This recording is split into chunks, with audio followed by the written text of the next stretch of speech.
Hi hello வணக்கம் and welcome to Prabhas kitchen videos.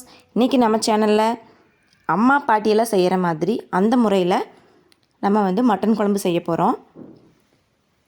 பாருங்கள், இப்போ ஃப்ரெஷ்ஷாக மட்டன் எடுத்துகிட்டு வச்சுருக்கு.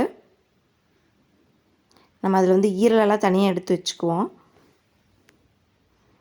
பாருங்கள், அப்படியே சூப்பராக ஃப்ரெஷ்ஷாக இருக்குது. இப்போ அதை நம்ம வாஷ் பண்ணி வச்சாச்சு. இப்போ முதல்ல மட்டன் வேக வைக்கிறதுக்கு என்னென்ன வேணும்னு பார்த்துடலாம். ஒரு 10 பல் பூண்டு, 2 துண்டு இஞ்சி, கொஞ்சமாக சின்ன வெங்காயம். இப்போ ஒரு பாத்திரத்தில் ஆயில் சேர்த்துக்கலாம். ஆயில் நல்லா சூடானதுக்கப்புறமா இஞ்சி, பூண்டு, சின்ன வெங்காயம் இதையெல்லாம் ஒரு இடிக்கல்லில் நல்லா இடித்து எடுத்துக்கலாம். நான் இன்றைக்கி குக்கரில் செய்யலை, பாத்திரத்தில் தான் செய்ய போகிறேன். இப்போ ஆயில் சூடானதுக்கப்புறமா நம்ம இடித்து வச்சதை எல்லாத்தையும் அதில் சேர்த்துக்கலாம். ஒரே ஒரு பச்சை மிளகாயை 4 கீறி நான் அதில் சேர்த்துருக்கேன். இப்போது ஒரு அரை ஸ்பூன் அளவுக்கு நான் மிளகு இடித்து சேர்த்துருக்கேன். இப்போ பாருங்கள், அதே ஒரு அரை ஸ்பூன் அளவுக்கு ஜீரகம் சேர்த்துருக்கேன். அது நல்லா வதங்கினதுக்கப்புறமா நம்ம க்ளீன் பண்ணி வச்சுருக்க மட்டன் அதில் சேர்த்துக்கலாம். இப்போ கொஞ்சமாக மஞ்சள் தூள் சேர்த்து அது வேகறதுக்கு தேவையான அளவுக்கு தண்ணி சேர்த்து மட்டனை நம்ம வேக விட்டுறலாம்.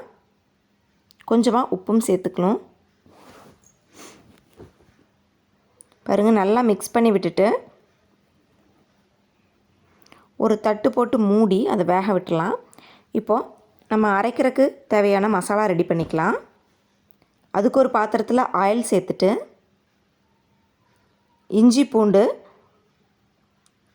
சின்ன வெங்காயம் 1 கப் சேர்த்து நல்லா வதக்கிக்கலாம்.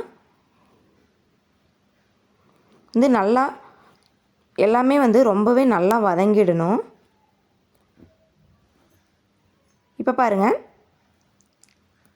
மல்லி சேர்த்துருக்கேன். இதை இந்த மாதிரி நம்ம கையில் ஒரு கை அளவுக்கு நான் மல்லி சேர்த்துருக்கேன்.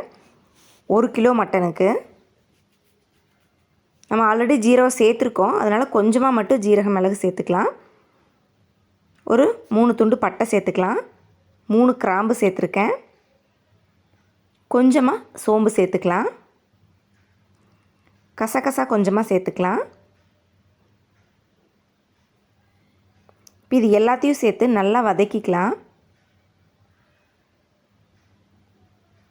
இப்போது காரத்துக்கு தகுந்த மாதிரி நம்ம வரமிளகாய் சேர்த்துக்கலாம். சேர்த்து இது எல்லாத்தையும் நல்லா வதக்கிக்கலாம். இப்போ நான் ஒரு அரை மூடி இல்லைனா ஒரு மூடி கூட சேர்த்துக்கலாம் தேங்காய். இப்போது கொஞ்சமாக அரிசியை நல்லா வறுத்துக்கலாம்.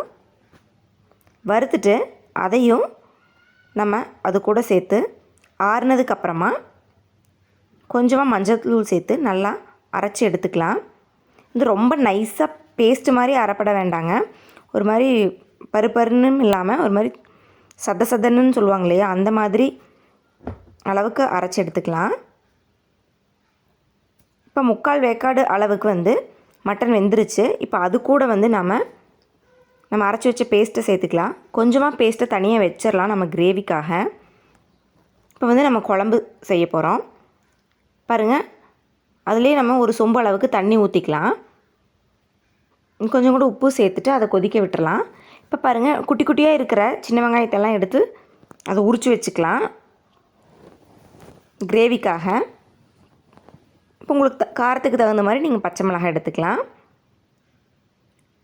இப்போ அதை நம்ம வதக்கிட்டு நம்ம மீதம் வச்சுருக்கோம் இல்லையா அந்த பேஸ்ட்டு, மசாலா பேஸ்ட்டு, அதை சேர்த்துட்டு அந்த மிக்ஸி ஜாரை மட்டும் கழுவி அந்த தண்ணியும் அதில் சேர்த்துக்கலாம். கொஞ்சமாக மஞ்சள் தூள், உப்பு சேர்த்துட்டு கொஞ்சம் பச்சை வாசம் போகிற அளவுக்கு அது நல்லா வதங்கிடட்டும். நல்லா கொதிக்க விட்டுறலாங்க. இப்போது நம்மளோட குழம்புல மட்டன் நல்லாவே வெந்துடுச்சு. இந்த ஸ்டேஜில் பச்சை வாசம் போகிற அளவுக்கு வதங்கின அந்த கிரேவியில் நம்ம எல்லா மட்டனையும் எடுத்து சேர்த்துக்கலாம்.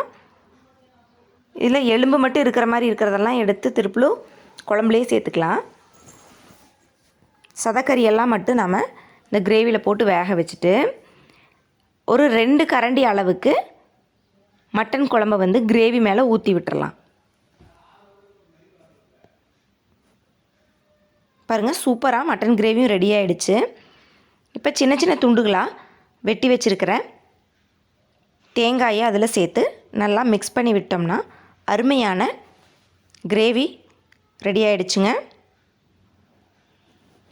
இப்போது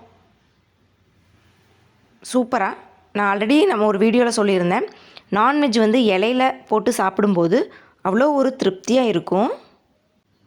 இப்போது அந்த காலத்தில் அம்மா பாட்டியெல்லாம் செய்கிற முறைப்படி மட்டன் குழம்பு மட்டன் கிரேவி எப்படி செய்கிறதுன்னு பார்த்தாச்சு. இன்னும் நம்ம சேனலை சப்ஸ்கிரைப் பண்ணலைன்னா சப்ஸ்கிரைப் பண்ணிக்கோங்க. இந்த நாள் உங்களுக்கு இனிய நாளாக இருக்கட்டும். தேங்க்யூ.